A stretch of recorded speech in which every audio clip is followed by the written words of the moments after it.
नमस्कार मंडळी, मी Ranjana. Home cook Ranjana चॅनलवरती आपल्या सर्वांचं पुन्हा एकदा मनापासून स्वागत आहे. मी नेहमी माझ्या रेसिपीमध्ये सांगत असते, की मी पदार्थ एक्सपेरिमेंट करत असते आणि वेगळी चव कशी येईल तर बघत असते. कारण आपल्या सगळ्यांचंच एक आहे, की एकच पदार्थ आपल्याला परत-परत खाल्ला तर सगळ्यांनाच कंटाळा येत असतो. म्हणून प्रत्येक भाजी असेल, आमटी असेल, डाळ असेल, तर ह्या वेगवेगळ्या पद्धतीने आपण जर त्याच्या चवी बदलल्या तर आपले सगळेजण घरातले आनंदाने खाऊ शकतात आणि आपण सुद्धा खाऊ शकतो. परत-परत ते एकच पदार्थ बनवल्यामुळे कंटाळा सुद्धा घरात कोणी करत नाही. म्हणून मी वेगळे मसाले, वेगळी चव असं काहीतरी एक्सपेरिमेंट करत असते. तर आजची रेसिपी आहे वरणाची. अतिशय उत्तम पद्धतीचं वरण मी इथे आज परत तुमच्यासाठी घेऊन आलेली आहे. रेसिपी संपूर्ण बघा. चला तर मग रेसिपीला सुरुवात करते.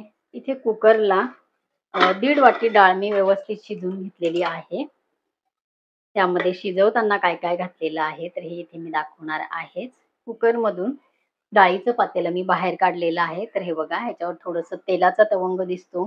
कलरही पिवळा दिसतो. ओलं खोबरं आहे. तर मी 1.5 वाटी डाळ स्वच्छ तुरीची डाळ धुवून आणि त्यामध्ये एक छोटी अर्धी वाटी मी घेतलेले आहेत शेंगदाणे बिना भाजलेले ते याच्या डाळीमध्ये घातलेले आहेत. 3 हिरव्या मिरच्या घेतलेल्या आहेत.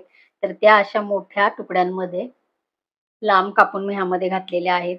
त्यानंतर ओलं खोबरं घातलेलं आहे आणि मीडियम साईजचा एक अर्धा टोमॅटो मी घातलेला आहे. मीडियम साईजचा अर्धा टोमॅटो घातलेला आहे. डाळ जर जास्त प्रमाणात तुमची असेल, तर तुम्ही जास्त सुद्धा टोमॅटो इथे घेऊ शकता आणि शिजवताना अर्धा टीस्पून तेल घातलेलं आहे.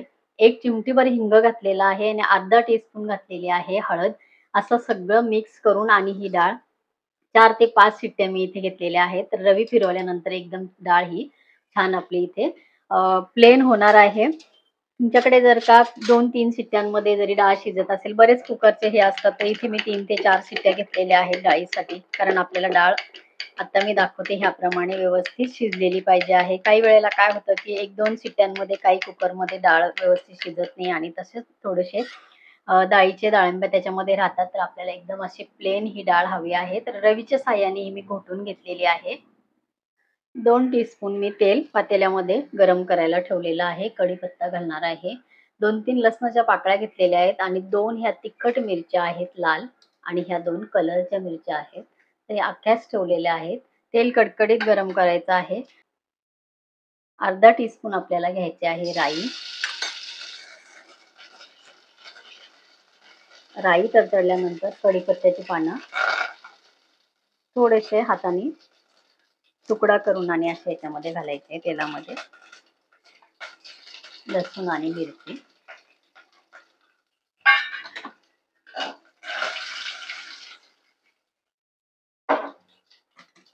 फोडणी आपल्याला ही व्यवस्थित करायची आहे. म्हणजे फोडणीमुळेच आपली ही डाळ एकदम छान होते. तर थोडीशी मिक्स करत मिडियम गॅसवरती आपल्याला मिरच्या आणि लसूण एकदम छान हा कलरवरती असा परतवून घ्यायचा आहे.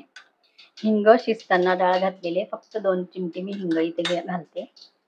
हळद ऑलरेडी आपण शिजताना डाळ घातलेलीच आहे. हे बघा. हे व्यवस्थित आपल्या लसणाला कलर आलेला आहे.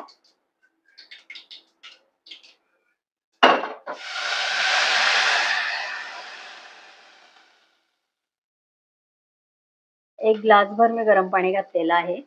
डाळ तुम्हाला घट्ट किंवा पातळ कशी हवी त्याप्रमाणे इथे गरम पाणी या फोडणीमध्ये घालायचं आहे. या पाण्याला खळखळून उकळी आणायची आहे. फोडणी घातलेल्या पाण्याला बघा खळखळून उकळी आलेली आहे. अशीच उकळी आपल्याला इथे या पाण्याला करायची आहे. शिजून घेतलेली डाळ घालायची आहे.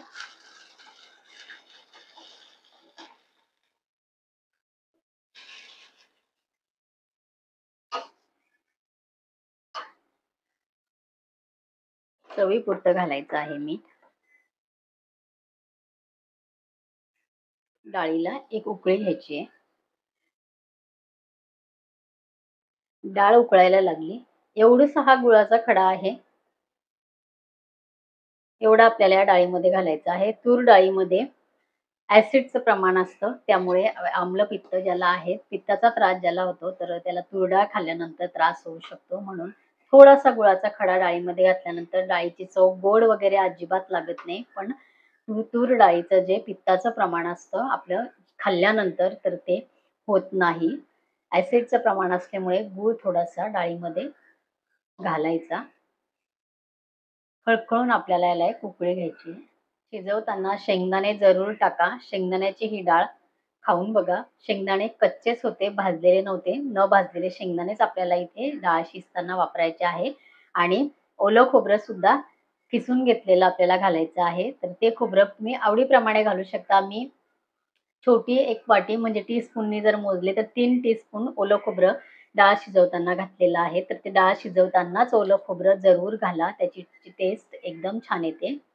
डाळ खळखळून उकळलेली आहे. आता इथे पुन्हा आपल्याला 1 टीस्पून घालायचं आहे ओलं खोबरं. शिजताना पण ओलं खोबरं आपण घातलेलं आहे आणि आता सुद्धा घातलेलं आहे. तुम्हाला जर आवडत नसेल किंवा आरोग्यदृष्टी तुम्हाला जर सांगितलेलं असेल, की खोबरं खायचं नाही, तर तुम्ही स्किप करू शकता. पण जर खात असाल, तर ह्या पद्धतीने खोबरं या डाळीमध्ये घालून बघा. तुम्हाला हे वरण आवडल्याशिवाय राहणार नाही. डाळ खळखळून उकळलेली आहे. वरण आपलं इथे तयार झालेलं आहे. गॅस मी बंद केलेला आहे. आजचं हे वरण या पद्धतीने करून बघा. तुम्हाला सुद्धा हे वरण खरंच आवडणार आहे. माझ्या चॅनलवरती बरेच वरणांचे प्रकार मी दिलेले आहेत. त्यापैकी एखादा मला जरूर आवडू शकतो. नक्की बघा आणि आजची रेसिपी तुम्हाला कशी वाटली कमेंट करा. माझ्या चॅनलवरती तुम्ही नवीन असाल तर होम कुक रंजना चॅनलला सबस्क्राईब करा. बाजूचं बेल आयकॉन क्लिक करा. म्हणजे माझ्या येणाऱ्या रोजच्या नवीन रेसिपीचं नोटिफिकेशन तुम्हाला मिळेल. तुम्ही मला Facebook, Instaवर सुद्धा फॉलो करू शकता. माझ्या WhatsApp चॅनलला ॲड होऊ शकता. त्याची लिंक मी खाली डिस्क्रिप्शन बॉक्समध्ये दिलेली आहे. जरूर चेक करा. परत भेटूया असंच एका छानशा रेसिपीवर. तोपर्यंत बाय बाय.